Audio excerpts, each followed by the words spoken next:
سورہ نساء کی پہلی آیت سے کہ جس کے اندر ذکر آ رہا ہے کہ اللہ نے کیسے ایک نفس سے اس نفس کے جوڑے بنائے، ایک مرد اور ایک عورت۔ ہم نے پچھلی بار اس کا ترجمہ مرد اور عورت ہی لیا تھا۔ آج ہم اس نفس سے جو جوڑے بنے اس کے بارے میں ایک تھوڑی سی الگ بات کریں گے کہ جہاں دو لفظ آتے ہیں، جس کے اندر تین لفظ آتے ہیں۔ پہلا لفظ جو آتا ہے وہ آتا ہے زوج کا، جو جوڑے کے لیے استعمال کیا جاتا ہے، مرد اور عورت دونوں کے لیے، ایک دوسرے کے جوڑے۔ پھر اس کے بعد اس کے آگے چلتے ہیں تو وہاں آتا ہے وَبَثَّ مِنْهُمَا رِجَالًا، اس میں رجال کا لفظ آ جاتا ہے جو مردوں کے لیے عام طور سے عربی لینگویج میں استعمال کیا جاتا ہے۔ اور پھر کثیراً وَنِسَاءً، پھر اس کے بعد نساء کا لفظ آ جاتا ہے۔ اگر آپ سورہ احزاب کے اندر لفظ رجال کو اسٹڈی کریں گے تو آپ کو پتہ چلے گا کہ یہ لفظ وہاں پر جو ترجمے میں تو وہاں بھی انہوں نے مرد ہی کیا ہوا ہے، اس کے اندر جو رجال کا لفظ استعمال ہوا ہے اس کے معنی جو وہاں نکلتے ہیں وہ نکلتے ہیں ایک سولجر کے ہے۔ اگر ہم وہ معنی یہاں لے لیتے ہیں تو یہاں بھی رجال کے معنی جو ہوتے ہیں وہ مضبوط کے ہو جاتے ہیں،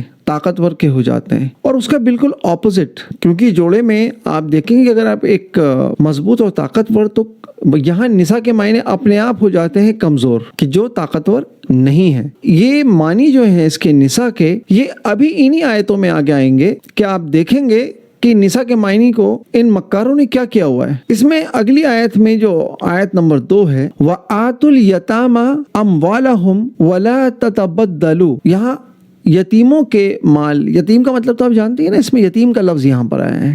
میرا یہاں تک پڑھنے کا مقصد جو تھا وہ یہی تھا کہ یہاں جو یتیم کا لفظ آ رہا ہے آپ اس کے اوپر تھوڑا سا غور کیجئے۔ یہاں اس کے معنی کیے گئے ہیں یتیم کے، اس آیت نمبر 2 کے جو ترجمہ کیا گیا وہ کیا گیا ہے یتیموں کو ان کا مال دے دو۔ کچھ لکھتے ہیں کہ ان کی اچھی چیزوں سے اپنی خراب چیزوں کو بدلو مت، نسندہ ایک بہت بڑا پاپ ہے، گناہ ہے۔ آگے چلتے ہیں، آگے اس میں لفظ آتا ہے وَإِنْ خِفْتُمْ أَلَّا تُقْسِطُوا فِي الْيَتَامَى وَانكِحُوا مَا طَابَ لَكُم مِّنَ النِّسَاءِ مَثْنَىٰ وَثُلَاثَ وَرُبَاعَ فَإِنْ خِفْتُمْ أَلَّا تَعْدِلُوا فَوَاحِدَةً أَوْ مَا مَلَكَتْ أَيْمَانُكُمْ ذَلِكَ أَدْنَىٰ أَلَّا تَعُولُوا۔ آپ دیکھیں گے کہ اس آیت کے اندر جو لفظ آ رہا ہے پھر سے یتیم کا لفظ آئے گا، اور آپ یہاں پر آپ کو ایک جھٹکا لگنے والا ہے۔ یہاں لکھا ہے وَإِنْ خِفْتُمْ أَلَّا تُقْسِطُوا فِي الْيَتَامَى، ترجمہ کیا جا رہا ہے کہ اگر تمہیں بھے ہو یا تمہیں کوئی ڈر ہو کہ تم اناتھ لڑکیوں کے ساتھ،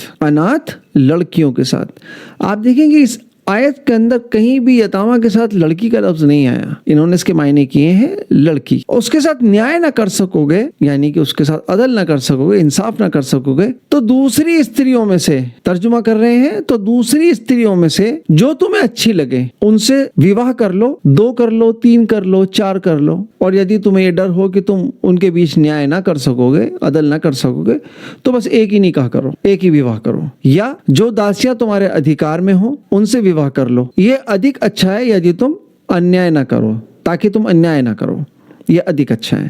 آپ دیکھیں کہ اس میں جو یہ یتامہ کا جو لفظ آیا ہے، یہ یتامہ یتیم کی جمع ہے۔ یہاں پر یتیم کا جو یہ لفظ آتا ہے، اس کے جو آپ جانتے ہیں اس کا جو روٹ ہوتا ہے، تو یہ جو یتیم کا جب آپ یہاں ترجمہ کر رہے ہیں، میں ان مکاروں کی بات کر رہا ہوں کہ جو اس کا ترجمہ کر رہے ہیں وہ لکھ رہے ہیں یتیم لڑکیاں، تم ان سے نکاح کر لو۔ کتنے کر لو؟ 2 کر لو، 3 کر لو، 4 کر لو، اور اگر تمہیں یہ لگتا ہے کہ تم ان کے بیچ میں نیائے نہیں کر سکو گے تو بس پھر ایک ہی کرو۔ اور اس کے آگے چل کے جو لفظ آتا ہے ما ملکت ایمانکم، اس کا جو ترجمہ کیا جاتا ہے، آپ اردو کے جو ترجمے اس میں دیکھیں گے کہ وہاں لکھا ہے لونڈی۔ لونڈی مطلب ایک غلام لڑکی، اور پھر جب یہ دین مذہب میں تبدیل ہوتا ہے تو پھر تو اس لونڈی کے ساتھ جو کچھ ہوتا ہے وہ آج تک ہوتا چلا آ رہا ہے۔ اور جب آپ حق کی بات کرتے ہیں، قرآن میں حق کی بات کرتے ہیں، قرآن کو صحیح کرنے کی کوشش کرتے ہیں کہ اس کے ترجمے کسی طریقے سے ٹھیک ہو جائیں، تو آپ دیکھیں گے کہ سورہ اعراف کے اندر وہاں لکھا ہوا ہے کہ یہ جو نبی ہے، یہ جو رسول ہے، یہ تمہاری زنجیروں کو اتار پھینکے گا جس میں انسانیت جکڑی ہوئی ہے۔ یہ جو جکڑی ہوئی انسانیت کس میں؟ یہ ذہنی غلامی ہے، یہ جو دماغی غلامی ہوتی ہے جسے انسان خود سویکار کر کے بیٹھ جاتا ہے اور اپنے آپ کو غلام ماننے لگتا ہے، سامنے والے مالک ماننے لگتا ہے۔ اصلی خرابی تو یہ ہے، یہ تو کتاب کا نزول ہی اس لیے ہوا کہ انسان کسی دوسرے انسان کی، یا آدم کسی دوسرے آدم کے بچے کی تذلیل نہ کر سکے۔ جب آپ اس کو ما ملکت ایمانکم کا ترجمہ یہ کرتے ہیں لونڈی، اور پھر اس کے ساتھ زنا بالجبر ہوتا ہے اور اس کو آپ جائز ٹھہراتے ہیں اور اس کے بدلے میں دلیل یہ دیتے ہیں تاکہ یہ جو یتیم لڑکیاں ہیں نا، یہ سماج میں